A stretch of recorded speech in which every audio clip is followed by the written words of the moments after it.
nanti yang maju langsung pakai ini aja. Kelompok apa?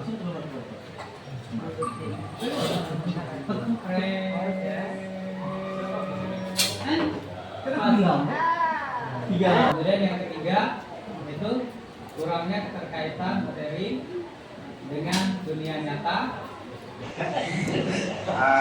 Adapun anggota kami yang pertama hari ini Lexi, Caroline, saya sendiri, Hanafri. Pelajaran KKA, coding dan kecerdasan artifisial. Yang pertama, ya ketika mendengar KKA ini sebenarnya peserta didik itu sangat antusias karena menurut mereka dan yang mereka sependek pengetahuan mereka memang KKA ini adalah hal yang Kita tebak gambar nih Bapak Ibu. Ini kira-kira apa nih Bapak Ibu jawabannya Bapak Ibu?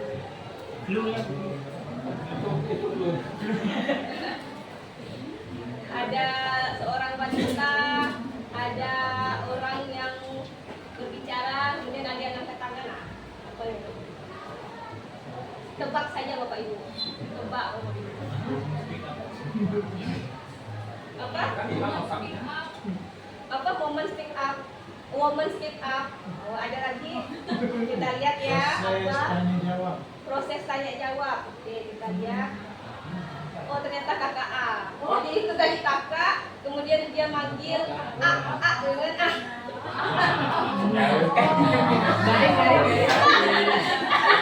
Oke, next. Ya kayak gitu ya permainannya Bapak Ibu ya. Nah, kayak gitu permainannya. Oh gitu. Oke, ini gambar yang kedua apa nih Bapak Ibu kira-kira apa? Ah, ini pasti tahu nih. Ini pasti tahu nih. Ini pasti tahu. Iya. Oh, ada lagi. Nah, ini tahu nih. Ini tahu nih. Apa nih? Apa ini Bapak Ibu? Nah, ada gambar Yogi. Apa? Kalau cewek agak susah baca Google Map. Oh, gitu. Iya, Google Map ya. Apa ini ya? Book, gitu kan? Book. Nah, book dengan Google Map. Google Map. Ya. Baik, kita mulai. Silakan Bapak Ibu. Pilih mana yang AI mana yang bukan. Ya. Belum masuk satu. Iya, satu orang kan. Oh, langsung aja bisa. Langsung. Kita melihat apakah Bapak Ibu bisa membedakan mana AI mana yang bukan.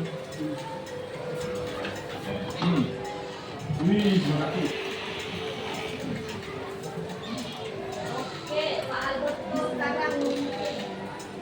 Halo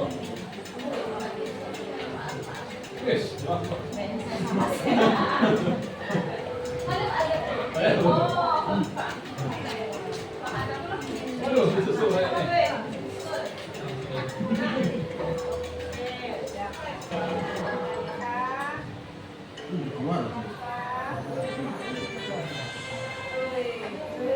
Ya, mana Pak Marianus, mana Pak Marianus, boleh dulu Pak Alberto sama Pak Marianus.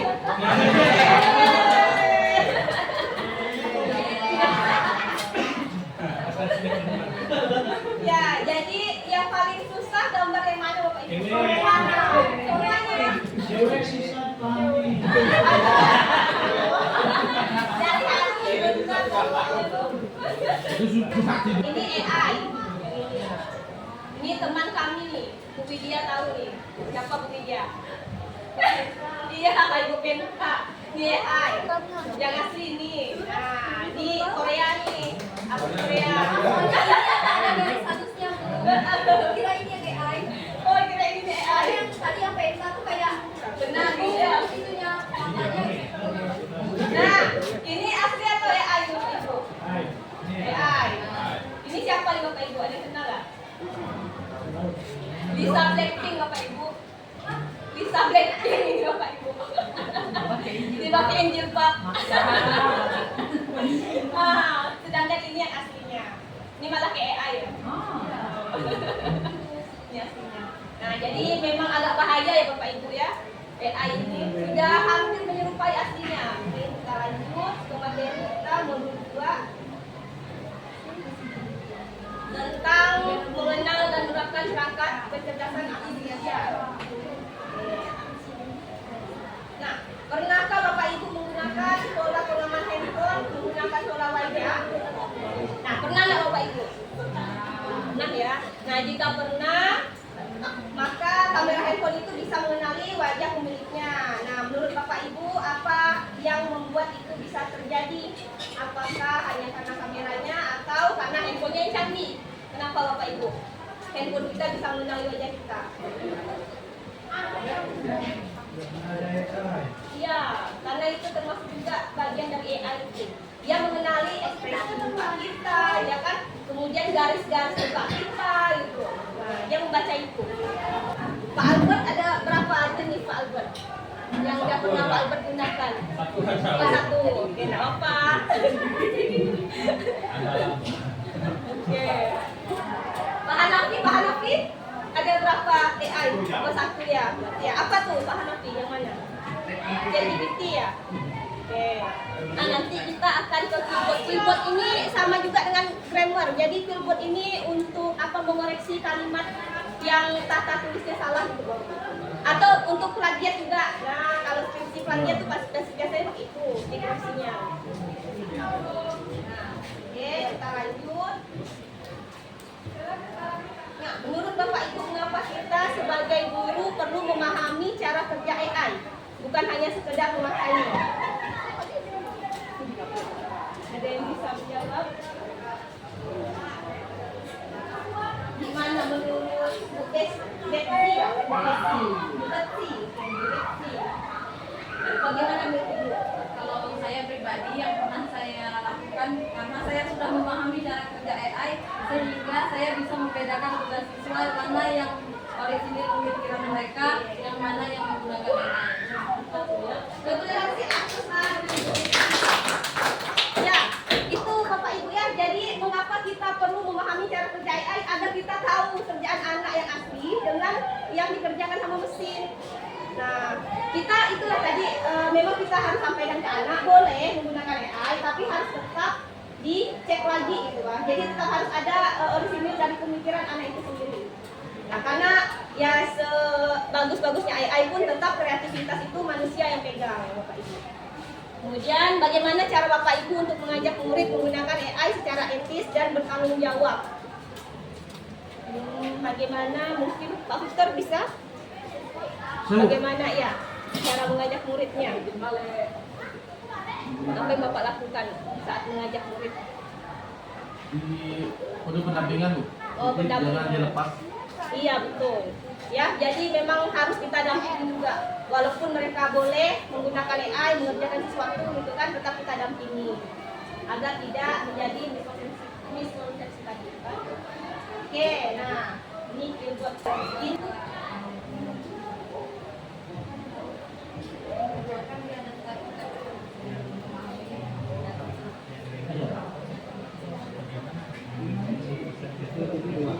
Ya, Jadi ini kalimat yang lebih Indonesia, maksudnya lebih apa namanya, lebih tepat untuk membuat satu paragraf. Ini dibantu sama si ini kan ada tulisan cepet nih. Nah, kan kalau bahasa Indonesia kan harusnya cepat, gitu kan, baik. Jadi ada kalimat-kalimat yang kadang kita tidak sadar menggunakan bahasa yang bukan bahasa Indonesia baku. Dia menggunakan itu. Banyak murid yang belum benar-benar ngerti. Benar-benar ngerti. Nah, ini diperbaiki. Jadi benar-benar memahami. Benar-benar memahami.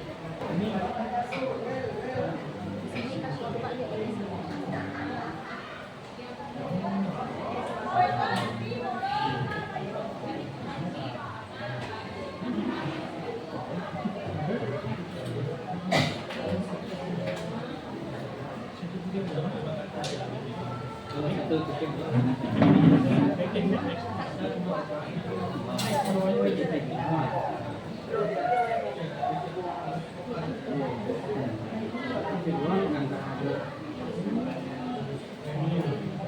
terserah sih mau aku kalau kalian. Aku ada batasan dalam hal ini. Jadi kalau di video bisa kerja upload sama video bisa lagi 24 jam kan? Ini gratis. Enggak, gratis karena ini kan aku teks aja. Dia enggak aku video apa. Ini untuk praktek yang eukaliptus itu. Nah, ini untuk persiapan Bapak Ibu mengerjakan LK 2.2 Bapak Ibu ya. Jadi nanti bisa dicoba. Kemudian atau mau langsung mengerjakan LK dulu. Langsung aja ya. Oke, ini juga udah ada saya mencoba mencontohkan ChatGPT, tapi ChatGPT kan Bapak Ibu kan udah bisa kan, jadi tidak masalah. Oke, kalau begitu kita langsung aja. Bapak Ibu bisa mengerjakan di LMS-nya itu LK 2.1 dan juga 2.2. Kalau LK 2.3-nya itu udah masuk ke membuat rancang pembelajaran Bapak Ibu ya. Pembelajaran ada 3. Gimana?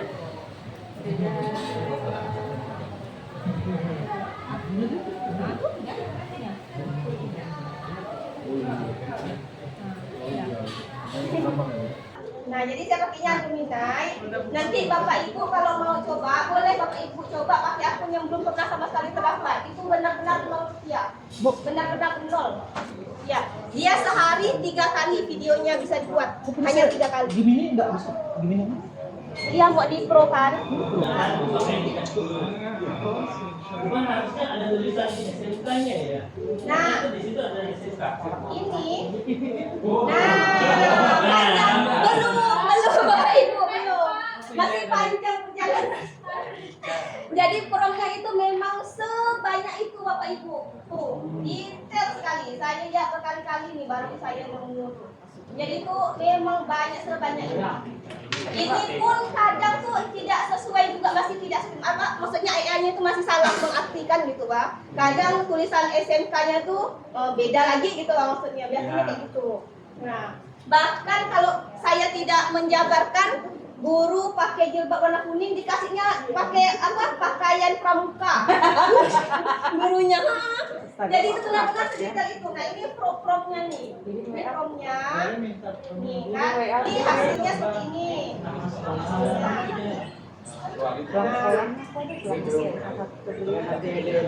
Ini ya beberapa kali saya mau jabarkan kondisi bangunan SMK-nya itu tetap tak masih salah kan, terlalu mewah dia. Memang berkali-kali, tapi bisa dipakainya hanya 3 kali sehari. Kalau yang tadi itu yang kita coba trial lah, maksudnya trial selama sebulan, nanti jangan lupa dinonaktifkan. Kalau diaktifkan terus, wah bayar 200.000 lebih tuh Bapak Ibu. Cuma $70 kalau yang bagus ya. Cuma 70 Pak ya? Dolar. Oke.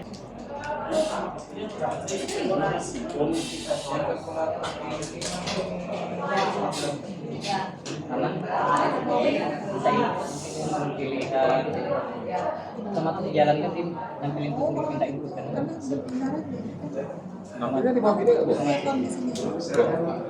Sudah selesai itu fiturnya Kak. Fiturnya tadi. Belum. Nampil di bawah gini ya? Apa tuh Pak? Di bawah gini nampilnya? Iya di bawah. Hasilnya. Terminal namanya dia. Kalau di visual code tuh.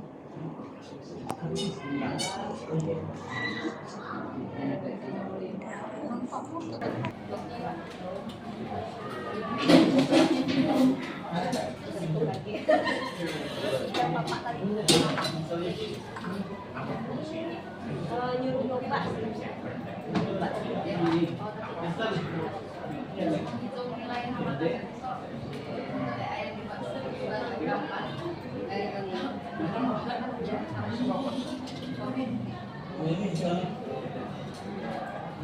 Putih cantik kebetulan karena banyak bapak-bapaknya, jadi nggak mau pakai yang seorang pria tampan gitu, kami kalah suara. Menggunakan hijab berusia 25 tahun, mengenakan pakaian lengan panjang warna hitam, duduk di meja dan seterusnya sampai ke Jangan sampai ada yang berbeda atau terlewat sedikit pun. Jarak kami rangkum model 4 meter. Itu akan sangat detail gitu. Jadi semakin jelas atau detail dan spesifik prompt yang diberikan, maka hasilnya akan akurat. Apalagi kalau misalnya di akhir prompt itu kita berikan misalnya jangan sampai video yang dihasilkan misalnya cacat tubuh atau nanti bahasanya menggunakan bahasa robot dan yang lainnya. Jadi harus sedetail mungkin. Sebelumnya kami akan memperkenalkan nama-nama kelompok kami. Ada yang pertama ada Ibu Adriana, yang kedua ada Ibu Diance, terus yang ketiga ada Pak Alberto, dan keempat ada Pak Henry, yang kelima ada saya sendiri Gita, dan yang keenam ada Pak Bambang. Menjelaskan sedikit tentang pedagogi, coding dan kecerdasan artifisial. Nah, nanti di sini yang akan dibahas itu tentang prinsip pedagogi, kemudian coach, tipe, pembelajaran mendalam, dan desain pembelajaran. Nah, ini tujuannya untuk memahami ilmu dan seni belajar pedagogi dalam konteks KKA, kemudian penguatan prinsip-prinsip pedagogi, kemudian mengintegrasikan kerangka berpikir HOTS dan TIPEC, kemudian mampu merancang pembelajaran yang mendalam pada yang berpusat pada siswa. Nah, ini saya mau nanya dulu lagi. Saya mau nanya dulu Pak Alberto. Apa yang akan Bapak lakukan Pak sebagai guru untuk menumbuhkan keterampilan berpikir kritis dan memecahkan masalah pada murid? Jadi bukan hanya mengajarkan sintak coding, kemarin bukan mengajarkan sintak, tapi bagaimana murid itu ketika diberikan studi kasus yang sebenarnya langkah kerjanya serupa tapi bisa menyelesaikan. Apa yang Bapak akan lakukan? Kalau saya sering memberi latihan gitu, latihan kayak misalnya melalui Bebras, itu kan rata-rata soal masalah di Bebras. Saya mulai biasanya kalau di tingkatan SMA, saya mulainya ngasih Bebras tingkatan SMP dulu. SMP dulu, bisa nggak mereka menyelesaikan masalah tingkatan SMP? Kalau nggak bisa, baru saya ke tingkat SD, malah saya turunkan malah. Nah, jadi pelan-pelan mengajarkannya baru nanti kalau udah mulai paham, dari sering latihan baru sampai ke tingkat SMA-nya. Berarti lebih menekankan konsep dulu, ya kan? Kemudian latihan, kemudian kerjasam, padahal saat punya studi kasus mereka bisa buatnya. Ya, karena kalau saya lihat dengan keterbiasaan lah mereka pelan-pelan jadi bisa. Ya. Bagaimana cara Ibu dalam merancang pengalaman belajar coding dan AI tentunya yang menghasilkan pemahaman mendalam dan keterampilan yang bisa bertahan lama. Jadi karena dia sudah paham, jadi dia itu awet gitu, nggak hanya saat itu selesai kan Pak. Kalau saya berangkat dari kontekstual terlebih dahulu, jadi anak-anak lebih tertarik kalau kita bawa langsung ke kontekstual. Kemudian untuk bagaimana pemahaman yang mendalam dan keterampilannya supaya bertahan lama dan mereka terus mengasah skillnya, saya akan spill gitu maksudnya.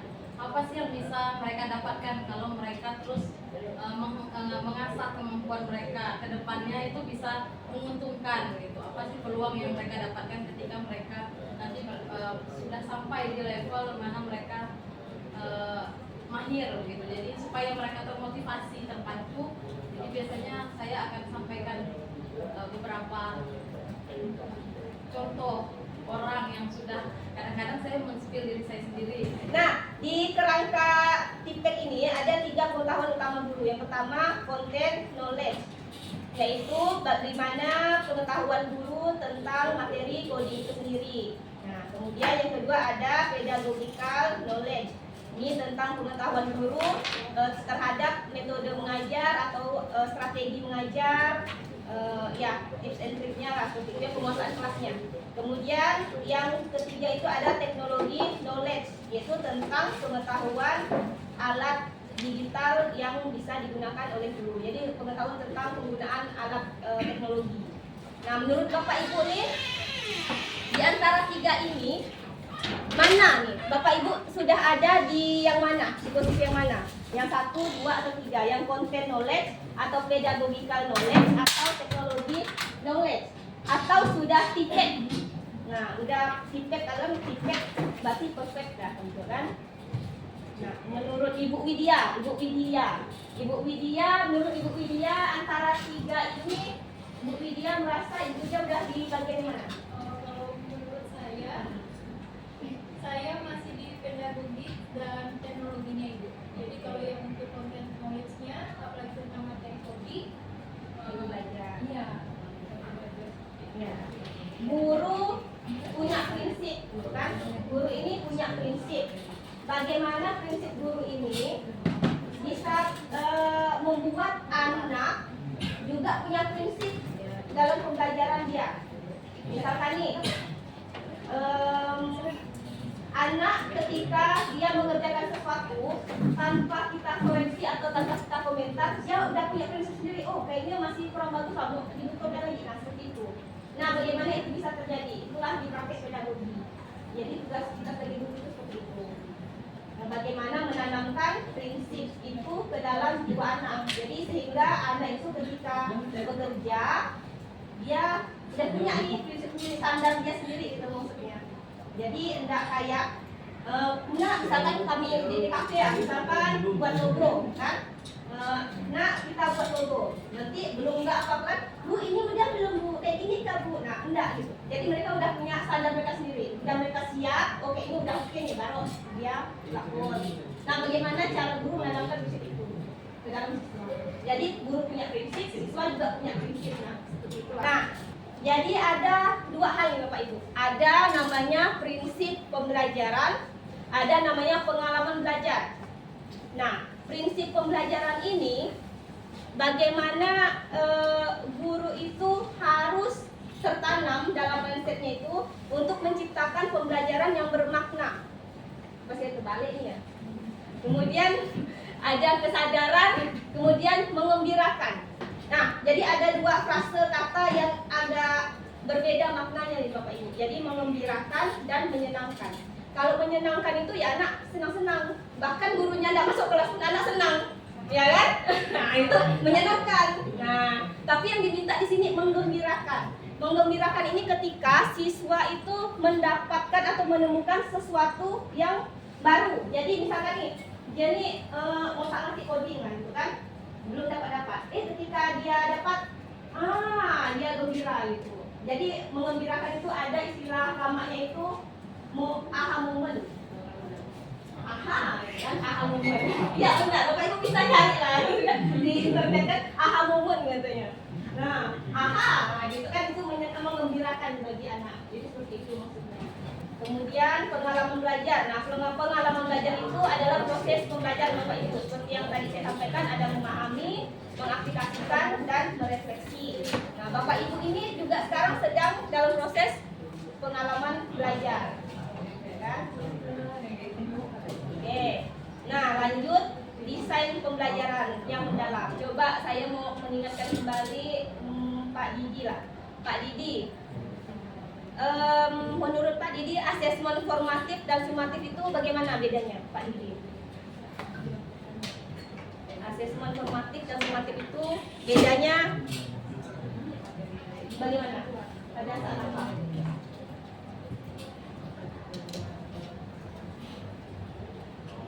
Pak Didi udah pernah dengar asesmen formatif dan sumatif belum?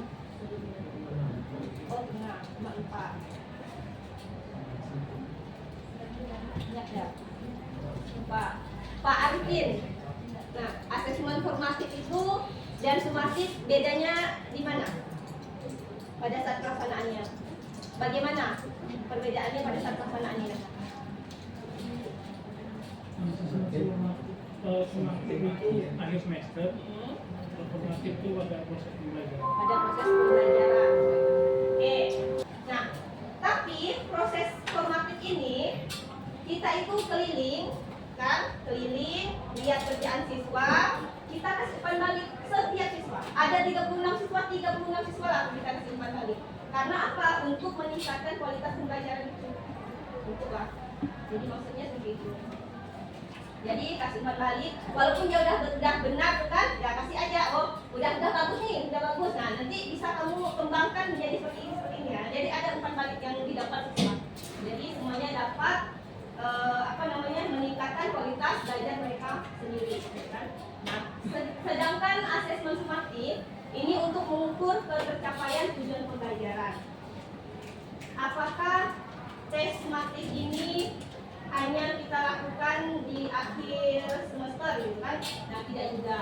Bisa juga kita lakukan misalkan misalkan untuk mengukur 5 TP gitu ya, 5 tujuan pembelajaran ini sudah tercapai atau belum, bisa kita gabungkan jadi satu menjadi tes sumatif. Tapi bedanya kalau tes sumatif ini, oke, kita hari ini tes sumatif kita kasih kan, nah, silakan dikerjakan, udah kita nilai, oke, bapak atau ibu nilai, udah tidak ada problem.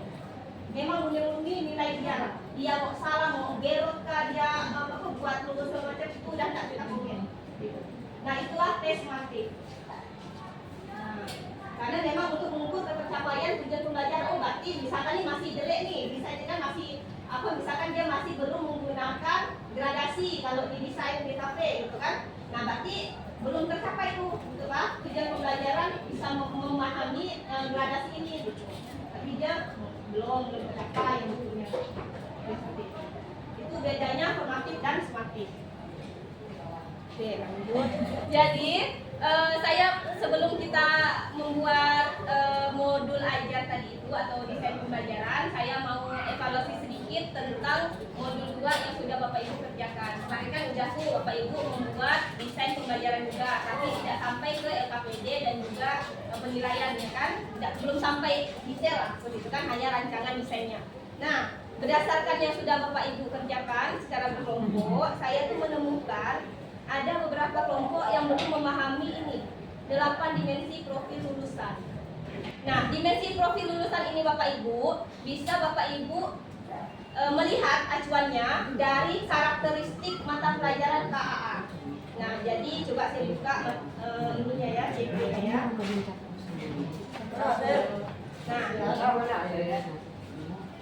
Nah, ini kan ada karakteristik nih, ini yang kelas 10. Ini ada karakteristik. Nah, ada karakteristik mata pelajaran coding dan kecerdasan artifisial. Nah, ini dari karakteristik ini kita petakan 8 dimensi profil yang diharapkan oleh pemerintah yang buat kurikulum ini, ya kan, apa nih yang mau ada di dalam diri siswa itu. Nih, jadi Bapak Ibu bisa mengamati ini, yang karakteristik ini, barulah Bapak Ibu bisa menentukan 8 dimensi profil lulusan ini, apa-apa saja yang digunakan. Apakah semuanya Bu? Nah, tidak harus semuanya. Tergantung kebutuhan dari karakteristik itu maunya apa. Apakah nanti dipisahkan Bu? Misalkan satu tujuan, 8 dimensi, tidak juga gitu. Bisa jadi satu aja gitu. Jadi cukup sekali nyebutkan 8 dimensinya boleh. Mau dipecah pun boleh. Dan yang terakhir, mindful. Siswa menjelaskan kembali proses berpikir yang digunakan saat membuat program Python, termasuk alasan memilih tipe data dan operator tertentu. Nah, kita masuk ke materi sebelumnya. Pulpen jumlahnya 3, harga satuannya yaitu membeli minuman. Dimana sesuai perintahnya nanti data ini bisa diubah berapa yang mau dibeli, jumlahnya dan berapa uangnya. Sehingga kalau kita jalankan Bu, jadi ini Bu, uang sakunya. Analisis data. Yang kelima adalah interpretasi data, dan yang keenam adalah presentasi data. Kasus besar, misi data user. Tugas kalian bukan lagi sekadar belajar, tapi menjadi mata-mata data. Kalian akan menyelidiki pola-pola tersembunyi di sekolah kita. Ini bukan misi mudah. Kalian akan diuji untuk mengubah data acak menjadi petunjuk. Analisis kalian.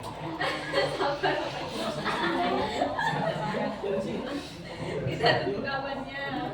Kenapa masih ada.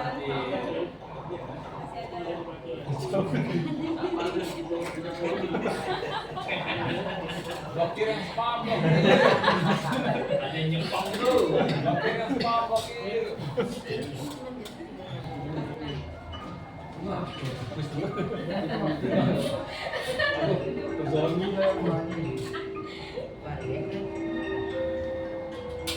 Ya, silakan.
Ya, betul dia.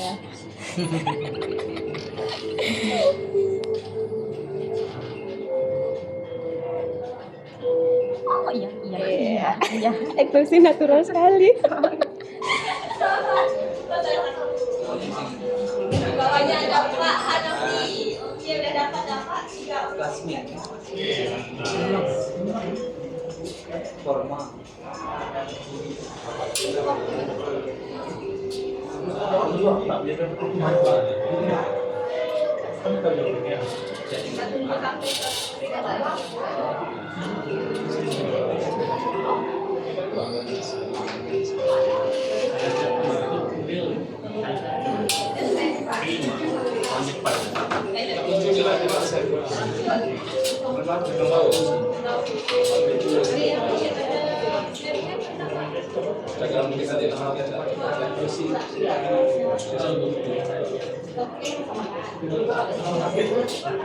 tuh yang itu kok di HP itu ada namanya kok.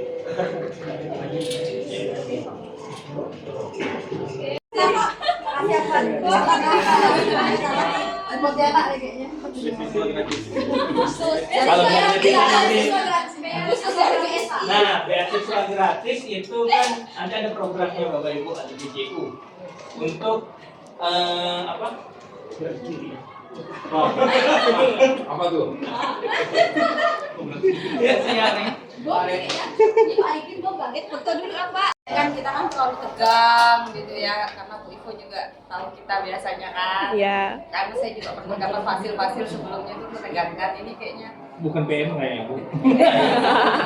asik pokoknya dan materinya masuk. Berarti santuy lah Bu ya. Ya. Ada yang perlu diperbaiki lagi nggak Bu dari kami? Aman lah.